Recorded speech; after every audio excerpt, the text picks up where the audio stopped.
Title thumbnail দেখে তো বুঝেই গেছো আজকে একটা রেমেডি শেয়ার করব, যেহেতু বর্ষা পড়ে গেছে তো আমি যেটা ইউজ করি সেটাই শেয়ার করব। যা হচ্ছে তা ভালোর জন্যই হচ্ছে, আর যা হবে সেটাও ভালোর জন্যই হবে।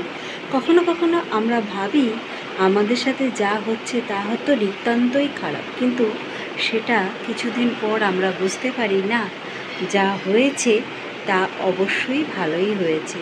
পরে সেটা বোঝা যায় যা আমাদের হয় অনেক সময় খারাপ কিছু হলেও ভাবি যে এটা ভীষণ খারাপ হয়েছে, কিন্তু সেসব কিছুই না, সেটা ঠিক অন্য সময়ের জন্য একটা ভালো কিছু হচ্ছে। এই যে গীতার বাণীটা আমাদের সব সময় কিন্তু মনে রাখা দরকার। আর গীতা থেকে তো আমরা এটাই আমরা মোটিভেশন পাই যে জীবনে যা কিছু হয়ে যাক সব কিছু মনে রাখতে হবে ভালোর জন্যই কিছু একটা হচ্ছে। তো যাই হোক, যদি আমার এই চ্যানেলটা, আমার এই ব্লগিং চ্যানেলটা তোমাদের ভালো লাগে তো অবশ্যই করে চ্যানেলটাকে সাবস্ক্রাইব করে রেখো, আগেই বলে রাখলাম। তো সুপ্রভাত, গুড মর্নিং, আশা করি তোমরা সকলে ভালো আছো। আর একটা মেঘলা দিন, যেহেতু একটা বর্ষার সিজন চলে এসেছে।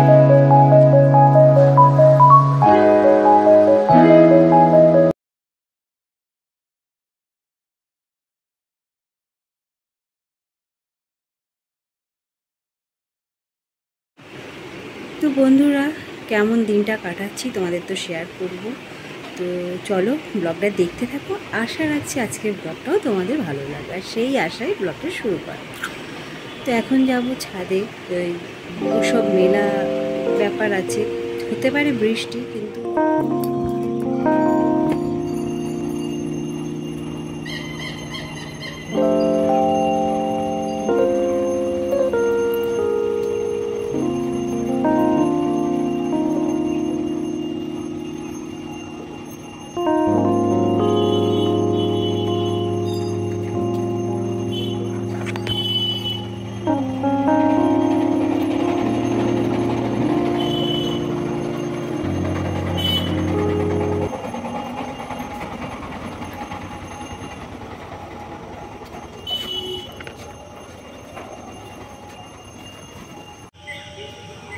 বন্ধুরা, জামা কাপড় তো আমার মেলা কমপ্লিট হয়ে গেল।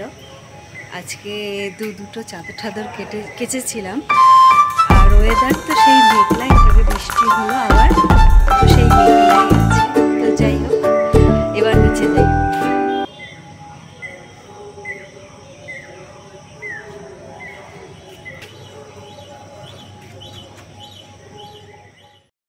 ছাদ থেকে তো নিচে চলে এসেছি, আর এবার শুরু করব ব্রেকফাস্ট বানানোর কাজ। তো ব্রেকফাস্ট বানাচ্ছি আজকে রুটি আর পেঁয়াজ আলু ভাজা। তো ঝটপট করে আটাটা মেখে নিয়ে আলু কটাও কেটে ফেলেছি, এরপরে আলু কটা ভেজে নেব, আর এদিকে রুটিটাও কড়াইয়ে সেঁকে নেব। তো এইভাবেই আমি রান্নাটা স্টার্ট করে দিলাম ব্রেকফাস্ট বানানো। তো রুটি কটা আমি ঝটপট করে সেঁকে নিচ্ছি, আর কিছু রুটি আমার আগে এর মাঝে হয়ে গেছে, আর আলুটা এদিকে ভাজা হচ্ছে। তো এই দেখো কিছু রুটি, আর এই দেখো ঝট করে আমার ব্রেকফাস্ট তৈরি, গরম গরম রুটি আর আলু ভাজা। তো আমি ব্রেকফাস্টটা তাড়াতাড়ি করে সেরে নিয়ে তারপর তো লাঞ্চের জন্য রেডি হতে হবে। তো দেখা যাক হাজব্যান্ড কি আনে লাঞ্চে। তো মাছ এনেছে, তো এখন মাছ ভাজা হচ্ছে। আজকে সর্ষে আর দই দিয়ে দই কাতলা বানাবো। তো ঝটপট করে এটাই আমাদের লাঞ্চ।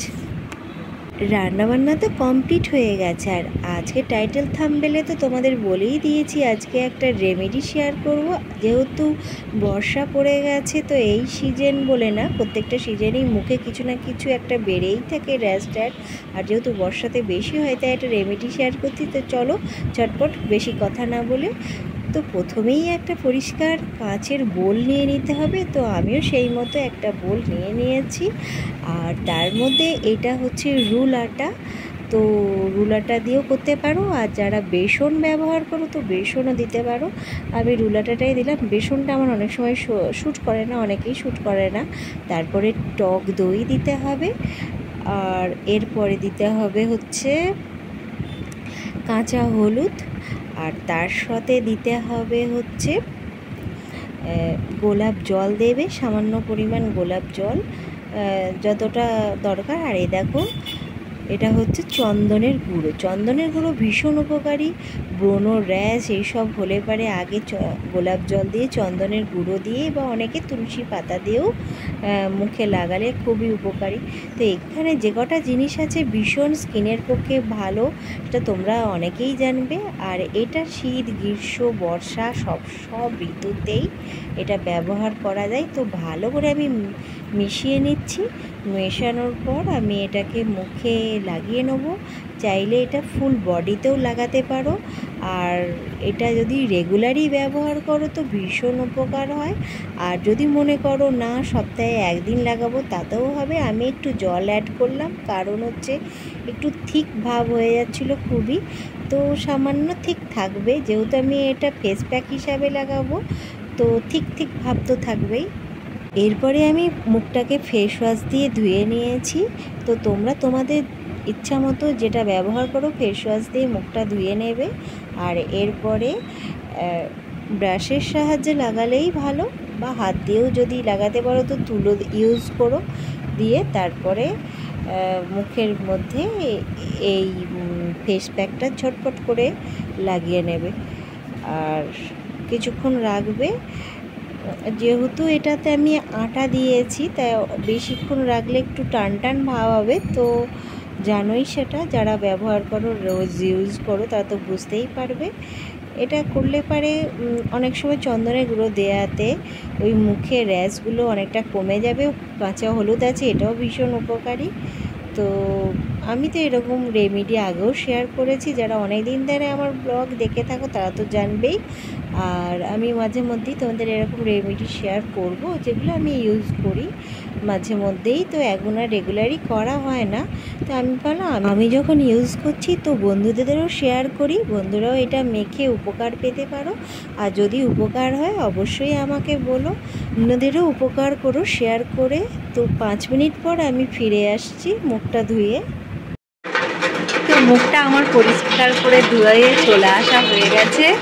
তো একটু তো গ্লো করে, আর এটা যদি রেগুলার মাখা হয় তো খুবই উপকার। তো চলো, আর এখন বৃষ্টি নেমেছে, একটু পরে খাওয়া দাওয়াটা সেরে নেবো।